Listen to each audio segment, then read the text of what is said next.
अस्सलाम वालेकुम दोस्तों कैसे हैं आप दोस्तों। सबसे पहले मेरे चैनल को सब्सक्राइब करें। आज बात हम करेंगे क्रिकेट के ऑलराउंडर्स की, जो दुनिया में सबसे बेहतरीन ऑलराउंडर्स हुए हैं। और मैंने चूज़ किए हैं 6।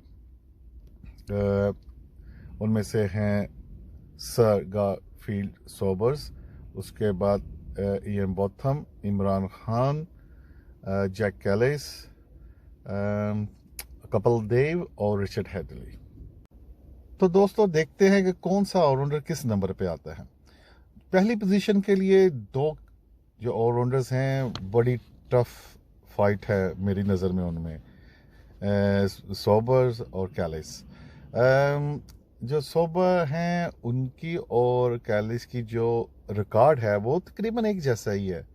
रन्स दोनों ही बैट्समैन ऑलराउंडर्स हैं। गैरी सोबर्स के रन्स हैं 8,000 से ऊपर, 93 टेस्ट हैं और उसके बाद उनकी 235 विकेटें हैं। सेम ऐसे ही है जैक कैलिस, 166 टेस्ट मैचेस में उन्होंने 13,280 के करीब रन्स किए हैं और उसके बाद उन 55 की एवरेज के साथ, और उसके बाद उनकी भी जो है 292 विकेट्स हैं। उन और मज़े की बात है कि फील्डर्स भी बड़े अच्छे हैं। मसलन देखें, सोबर्स के 109 विकेटें हैं और सॉरी कैचेस हैं, और उसके बाद जो कैलिस के हैं वो 200 कैचेस हैं उनके भी। तो ये दोनों का जो रिकॉर्ड आपको मैंने बताया है, देख लें तकरीबन एक जैसा ही है। कैलिस के मैचेस ज़्यादा हैं इसलिए रन्स भी ज़्यादा हैं, विकेटें भी ज़्यादा हैं। हमने देखना है कि फिर इनमें से किसको पहले नंबर पे लाया जाए। सोबर्स की जो उस ज़माने में जो खेले हैं सोबर्स के साथ बड़ी तारीफ करते हैं, और कैलिस की भी जो हमने देखा भी है, जो तो what a cricketer he was. जो मेरी नज़र में नंबर 1 पे कैलिस को मैं लेकर आऊँगा, वो इसलिए कि सोबर्स खेले हैं 75 तक, और 75 तक हमने देखनी है कि बॉलिंग क्या थी दूसरे टीमों की।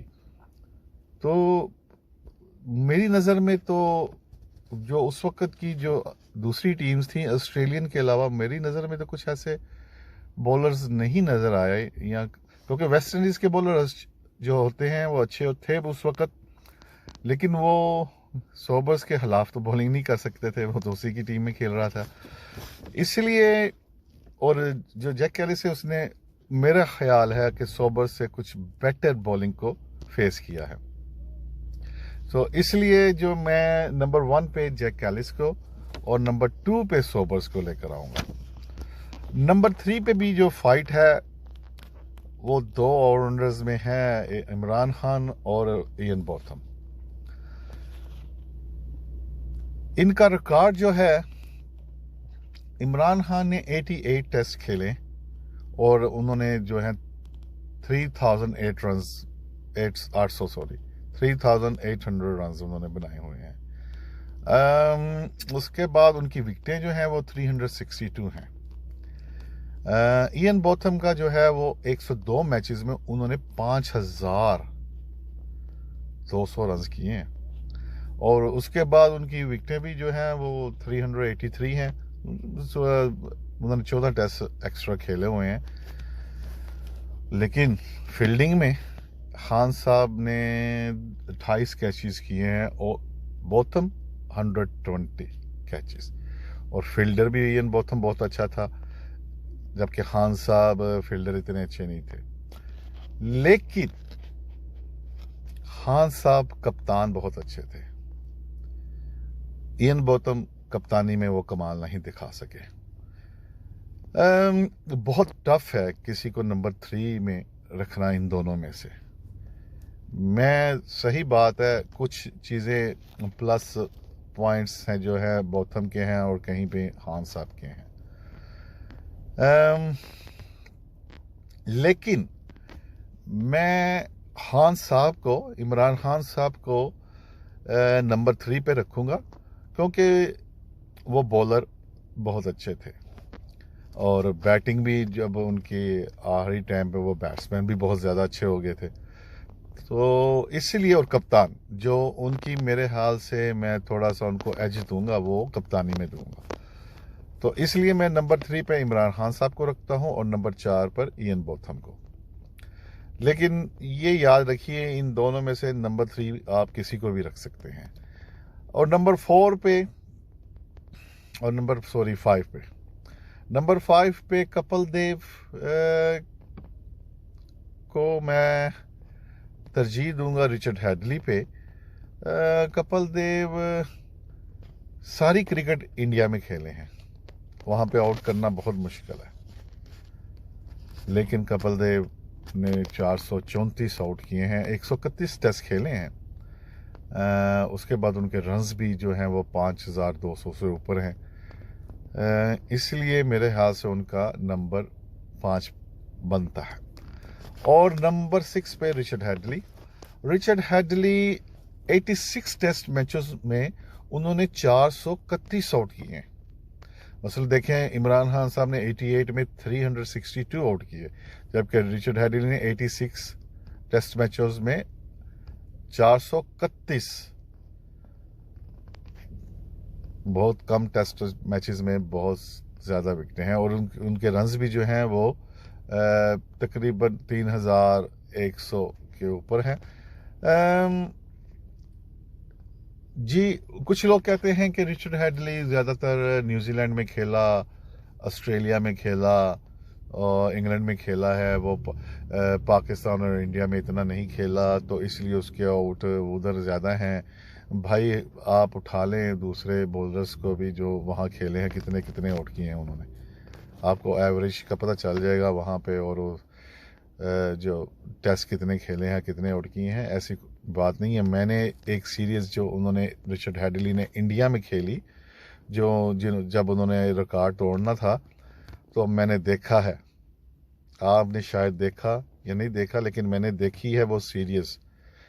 जैसे रिचर्ड हेडली ने अजरुद्दीन वगैरह जितने भी उस वक्त बैट्समैन थे इंडिया को कैसे आउट किया, वेंगसारकर, श्रीकांत, ये अजरुद्दीन, ऐसे लग रहा था कि मोहल्ले के बैट्समैन खेल रहे हैं उसके सामने। 3 इनिंग्स में उसने तकरीबन मेरे हाल से कोई 19-20 आउट किए थे।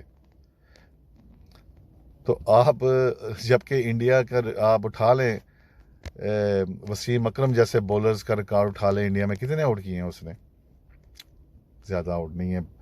और मेरे हाथ से 3 मैचों की टेस्ट सीरीज़ में उसने 5 या 7 आउट किए थे, इतने ही थे।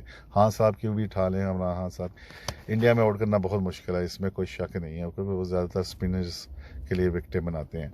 तो लेकिन उस रिचर्ड हेडली ने वहाँ 3 टेस्ट मैचेस या 2 टेस्ट मैचेस खेले थे, जिसकी 3 इनिंग्स में उसके 19-20 आउट थे।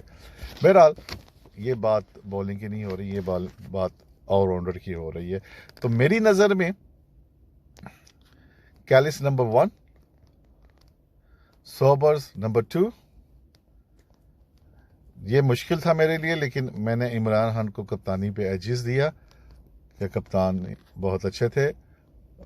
Imran Khan number 3, Ian Botham number 4, Kapil Dev number 5 और रिचर्ड हेडली नंबर 6। दोस्तों, ये तो मेरा तजिया था और मेरी अपनी सोच के मुताबिक ये मैंने किया। लेकिन अगर आप समझते हैं कि इसमें ऊपर नीचे कोई हो सकता है, तो प्लीज़ ज़रूर मुझे बताइए और अपने कमेंट्स के साथ इनको तरतीब के साथ बताएं कि कौन सा ऑलराउंडर किस नंबर पे होना चाहिए था। और मैं जानता हूं कि आजकल भी कुछ अच्छे ऑलराउंडर्स आए हैं, और उस वक्त भी बड़े अच्छे अच्छे ऑलराउंडर्स थे। लेकिन ये देखें, जो सोबर्स था, बैट्समैन था, प्रॉपर बैट्समैन, जब 57 एवरेज है, ब्रेडमैन के बाद उसकी एवरेज इस वक्त ज़्यादा है। जैक कैलिस प्रॉपर बैट्समैन था, उसकी भी एवरेज 55 है, 13,000 से ऊपर रन हैं, और ये साथ बॉलिंग भी कर सकते थे, उन्होंने कई मैचेस बॉलिंग में भी जितवाए हैं। ऐसे ही इमरान खान एक बॉलर था, प्रॉपर बॉलर था, ठीक है, और उसके साथ वो बैटिंग भी कर लेता था, और एंड टाइम पे बॉलिंग कम हो गई थी लेकिन बैटिंग बहुत अच्छी हो गई थी। फिर उसके बाद इयन बोथम ने खेलने में बॉलिंग से भी मैच जितवाए हैं इंग्लैंड को, और बैटिंग में भी मैच जितवाए हैं। वो तो एज ए बॉलर भी खेल सकता था और एज ए बैट्समैन भी खेल सकता था किसी टीम में भी। कपिल देव बॉलर, साथ बैट्समैन। बॉलिंग में इंडिया के पास उस वक्त कोई फास्ट बॉलर नहीं था, और कपिल देव साहब आए हैं और उन्होंने बताया कि फास्ट बॉलर कहीं भी पैदा हो सकता है और कहीं भी कुछ भी कर सकता है। फिर Richard Hadlee, what a bowler he was. मेरा मेरे ये फेवरेट बॉलर है, मैं ये कह सकता हूँ कि बड़ा अच्छा एक्शन, ने बॉल का जो कंट्रोल था इनके पास, और ये ऊपर से ही बैट्समैन को आउट करते थे। ये इनकी क्लास थी कि ने बॉल के साथ ही ये आउट करते थे ज्यादा। और उसके बाद इनकी इन्होंने बैटिंग में भी न्यूजीलैंड जैसी टीम को कितने मैच अकेले नहीं जितवाए हैं। नहीं तो न्यूजीलैंड की टीम में कोई ऐसा क्रिकेटर नहीं था। जब मार्टिन क्रो आया, बैट्समैन था वो बड़ा अच्छा, उसके बाद जो न्यूजीलैंड ने फिर बहुत मैचेस जीतना शुरू कर दिए। इनकी क्लास बहुत बड़ी थी इन सब की। तो आप मुझे ज़रूर अपना तजिया भेजें या कमेंट्स भेजें और बताएं कि क्या मैंने जो नंबर्स इनको दिए हैं वो ठीक हैं कि नहीं।